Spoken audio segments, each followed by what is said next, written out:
بسم الله الرحمن الرحيم والصلاة والسلام على أشرف المرسلين سيدنا محمد النبي الأمي وعلى آله وصحبه ومن اهتدى بهداه إلى يوم الدين. قصة النهاردة اسمها بنت أصول. بنت من بنات الأصول اللي بتقف جنبك وبتساندك وما بتسيبكش، بتحاول بقدر الإمكان إن هي تراضيك حتى ولو كان على حساب مصلحتها. ممكن تقف قدام أهلها، ممكن تقف قدام كرامتها، قدام صحابها، قدام أي حد من أجلك أنت. نسمع القصة من البداية ونصلي على النبي. في بداية القصة فرح، وفي الفرح دوت قريب العريس أو قريب العروسة بيشوف واحدة بيعجب بيها، فبيروح يحاول يتكلم معاها. وطبعا في الفرح كلهم يعتبروا قرايب. فصاحبة القصة بتقول إن هي كانت في فرح، وجه واحد من قرايب العريس وسلم عليها وقال لها أنا فلان الفلاني ابن فلان الفلاني قريب العريس، ومعجب بيكي، وأنا واخد المشوار جد. يعني إذا أمكن إن إحنا ممكن إن إحنا نتعرف على بعض وبعد كده هاجي أخطب. فقالت له ما اعترضتش، يعني هي قالت له ما فيش ماشي، لأن هي شايفة إن هو واخد المشوار جد. المهم عرفوا بعض وفضلوا مع بعض كده فترة اللي هي يعني نقول 3 سنين. 3 سنين. وفي خلال ال3 سنين عرفت إن هو طبعا عنده مشروع، ومشروع كويس يعني مربح. لكن هو المشروع مربح، لكن هو دماغه مش زي ما يكون مش تاجر. مش تاجر اللي هو بيعرف يتاجر ويكسب من ورا المشروع اللي هو اللي هو عامله. فكان مشروع على قد ما ان هو مربح، بس هو مش عارف يدوره. المهم عدوا ال3 سنين، وبعد كده قرر ان هو خلاص بقى عايز يتقدم لها رسمي. وراح اتقدم لها رسمي. فلما اتقدم لها رسمي في البداية والدها رفض، قال لا، مشروع لا، يا اما أن يكون موظف، يا حكومة، يا قطاع خاص، وانا بالنسبة لي مفيش مشاكل. لكن مشروع ممكن المشروع في اي وقت يفشل، وانا مش هرمي بيتي في في حتة تجارب اللي هو مشروع والمشروع يفشل وبعد كده لا. يا ابني شوف لك وظيفة وتعالى وانا هقبل بيك لما تبقى موظف. المهم ان صاحبنا قال له لا، انا راجل عندي مشروعي ومش عايز اشتغل عند حد، ولا في قطاع خاص ولا في قطاع عام، انا حر نفسي. قال له خلاص يا ابني كده مفيش نصيب. فلما مشي البنت قعدت مع ابوها، وهي البنت بتعرف تقنع. يعني قعدت مع والدها واتكلمت معاه وحاولت ان هي تقنعه، وقالت له يا بابا ده بني ادم كويس وابن فلان الفلاني، وانت عارفه من قرايب عريس فلانة قريبتنا، وطبعا مش هيضرنا، وبعدين هو يعني المشروع بتاعه كويس. قال لها طيب خلاص ماشي، اعملي له مقابلة تاني ونقعد معاه، بس انت اللي اخترتي. في البداية والدها قال لها اهو انت اللي اخترتي. فاقتنعت ووالدها اقتنع، بس رمى اللوم في الاول والاخر عليها لو حصل حاجة. تمام، اتفقنا. اتفقنا. جه الراجل وقابل والدها تاني ووافقوا واتفقوا على كل حاجة. طب شقتك؟ قال له والله انا عندي اخت متجوزة، واحنا اصلا بيت عيلة، واختي دي كانت اتجوزت في الشقة اللي في بيت العيلة ده، وبعد كده اخدت بعضها وراحت مع جوزها للشقة بتاعته. فاختي شقتها موجودة، شقة عريس، ما علينا ان احنا هنجيب العفش هنحطه فيها، وبعد كده انا ان ربنا كرمني ان شاء الله بعد كده هبني فوق في بيت العيلة. الراجل اقتنع وقال له مفيش مشاكل يا ابني، وقاموا قارين الفاتحة. بعد كده حصلت الشبكة، وبعد كده بعدها بسنة بقى، بعد الارتباط بسنة بدأ يحصل خلل في المشروع بتاعه، وهو ما توقعه الأب وهو ما توقعه الأب. المشروع بتاعه كان عبارة عن أجانس، بيأجر عربيات وبيبيع وبيشتري كده يعني. وهو والده ثري، يعني هو والده معاه فلوس، الطبقة اللي هي الفوق المتوسطة، واخواته معاهم فلوس، فاللي هو ايه، عيلة ما شاء الله مرتاح يعني. فبعدين بدأ ان هو ايه، الدنيا تبقى مش حلوة معاه، فبدأ يبيع عربية ورا عربية، فخلاص بقى اصبح ان هو ايه، مش عارف ان هو يجيب اصلا عربيات علشان يطلعها. اصبح ان هو بقى ما عندوش الا عربيتين، عربية بيأجرها وعربية بتاعته هو برضه بيأجرها، عربيتين ملاكي.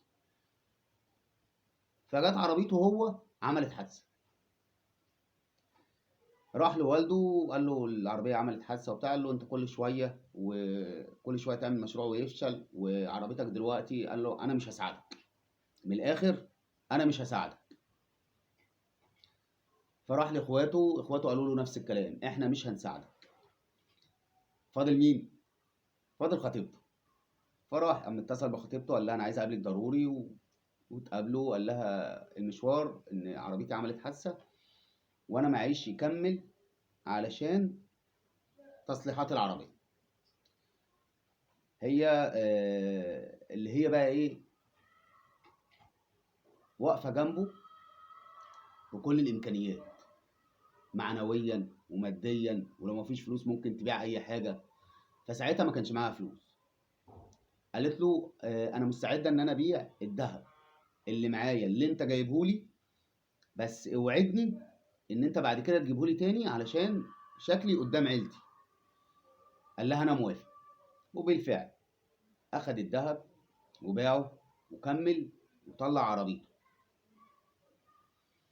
بعديها المشروع اللي هو فاتحه ما بقاش يدخل ربح. فراح لها قال لها طب ايه رأيك نشتري عربية مشروع 14 راكب ونشغلها، وهو منها برضك ايه، هنظبط حالها. قالت له انا عاملة جمعية كبيرة كنت على اساسها هجيب العفش اللي عليا و...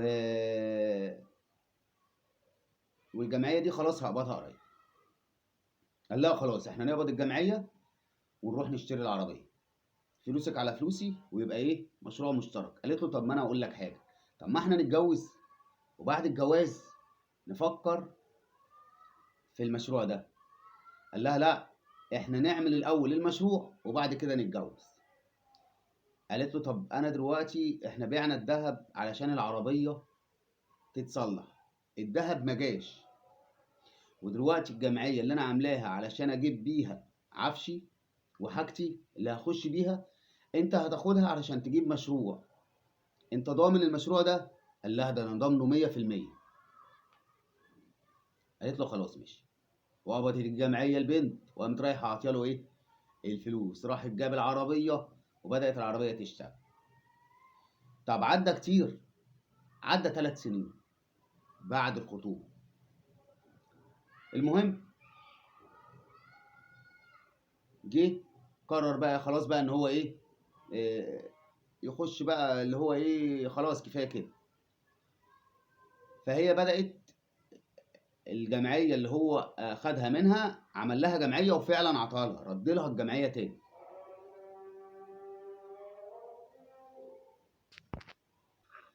فبدأت إن هي طبعا بدأت تظبط في الشقة.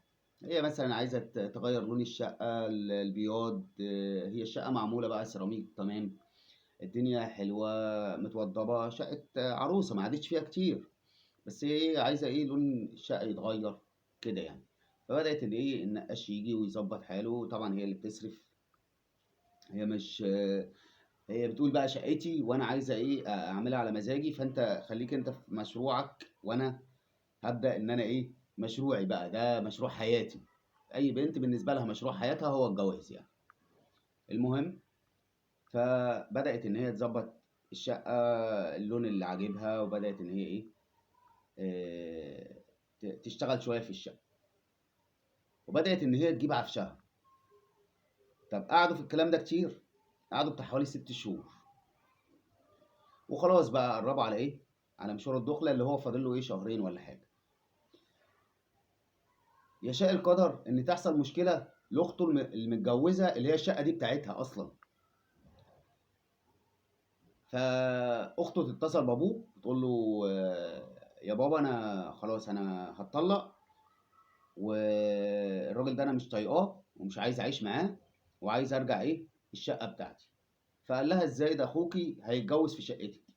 قالت له لا يا بابا معلش، انا خلاص يعتبر انا جبت اخري مع جوزي وهنتطلق، وانا هاخد بعضي وارجع ايه، وارجع شقتي. انا عايزه شقتي يا بابا. بلغ اخويا ان هو يسيب الشقه. قال لها طب اخوك يروح فين؟ قالت له والله ما في شقه تحت يا بابا، ما يقعد في الشقه اللي تحت اللي هي الاوضه وصاله، ويتجوز فيها، دول عريس وعروسه مفيش مشاكل يعني. فابوها بعد ما خلص معاه المكالمه قام اتصل بابنه وقال له يا ابني شوف لك، حاول ان انت تنزل في الشقه اللي تحت الاوضه وصاله، واقعد فيها انت وضبها، واقعد فيها انت ومراتك لحد ما ربنا يكرمك وتطلع تعمل الشقه بتاعتك انت فوق ايه، تبني فوق. قال له حاضر يا بابا، مفيش معارضه، مفيش كلام. قال له حاضر يا بابا. اتصل بيها بخطيبته، قالت له وقال لها احنا هنسكن في الشقه اللي تحت الاوضه وصاله. قالت له انت بتقول ايه؟ يعني ايه الكلام اللي انت بتقوله ده؟ انا مش فاهمه لك حاجه. هو انا ليه دايما بتنازل وواقفه جنبك بكل كياني؟ وقفت جنب بابا في اول المشوار، وقفت قدام بابا في اول المشوار، ووقفت معاك مره دهب ومره جمعيه بس لا كفايه بقى كده، كفايه. انا مش هقدر استحمل اكتر من كده. انا ظبطت الشقه اللي فوق وغيرت النقاشه وصرفت عليها، وخلاص العفش جاي اللي هو هنطلعه وهبدا ان انا افرش شقتي اللي فوق. تيجي في لحظه تهد كل ده وتقول لي انزلي اقعدي في اوضه وصاله تحت؟ ليه؟ ليه؟ اه انا بحبك بس مش لدرجه ان انت تقهرني وتكسرني وتقل مني قدام عيلتي. انت مصمم ان انت تقل مني وتكسرني قدام عيلتي، مش عارفه ليه. اللي هو انا واقفه جنبك ومسانداك، وانت ما بتعمليش انا حاجه. انت كل حاجه شايف فيها نفسك انت وعيلتك، لكن انا فين؟ انا مش شايفه نفسي معاك. كده كفايه. انا يا اما اقعد في الشقه اللي فوق، يا اما كل واحد فينا يروح لحاله، عشان انا بجد جبت اخري. يا بنت الحلال يهديكي يرضيكي، شمال يمين مفيش، ومصممه ان هي خلاص يا الشقه اللي فوق اللي هي غيرتها نقاشه وظبطتها وخلاص جايبه العفش وهتطلعه، وهو يجي يقول لها في لحظه هدي القصر اللي انت بنيتيه، عشان انت بنيتيه على الميه، انت بنيتي على الرمله اللي على الشط القصر بتاعك اللي انت عايزه تبنيه. فجت موجه وهدته، وفاكر ان هي من السهل ان هي ترجع تعيد الكره وتقف تاني بعد اكتر من دخل في 4 سنين اهو. عايزه تقول له انا بنت ناس، انت ليه بتعمل فيا كده؟ فاللي هو بعدوا عن بعض فترة، وبعدها والدته أخدت إخواته البنات وقام راحل لها. يا بنت الحلال إيه اللي حصل؟ يهديكي يرضيكي، والمشوار وما فيهاش حاجة إن أنت تقعدي في الشقة الأوضة وصالة اللي تحته. قالت لها أنت ترضي على بنتك إن هي بعد ما كانت خلاص قاعدة في 3 أوض وصالة فوق وتوضبها وتعمل كل اللي فيها على حسابها، وبعد كده في لحظة تنزل تقعد في أوضة وصالة تحت في الشارع؟ تعتبر يرضيكي؟ هو لو من البداية قال الكلام ده كنا احنا اتكلمنا، كان هيبقى في اتفاق على الكلام ده، لكن هو في البداية قال ان احنا هنقعد في الشقة اللي فوق، في قعدة الرجالة قال الكلام ده، فما ينفعش الكلام دوت يتغير في لحظة. انا اهلي يقولوا عليا ايه يعني؟ هو انا يا جماعه مش رميه، انا مش رميه، انا بنت ناس وعندي كرامه، والله العظيم انا عندي كرامه. فيا ريت تراعوا مشاعر الناس وتبصوا لهم بمنظور عيالكم، زي ما انت بتبصي لبنتك اللي هي سابت البيت وطلعت قعدت بره معززه مكرمه، وهترجع معززه مكرمه لشقتها. انا فين؟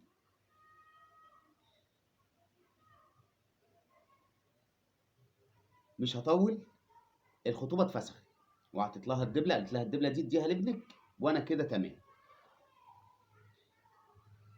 وخلص المشوار على كده. وعايز ارائكم في القصه دي.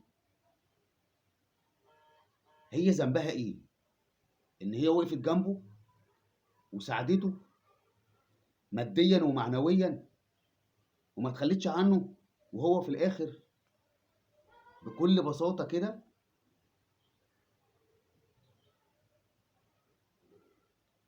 رايكم يهمنا. ما تنسوش الاشتراك في الصفحه ولايك بقى. ادعموا عم احمد، والسلام عليكم ورحمه الله وبركاته.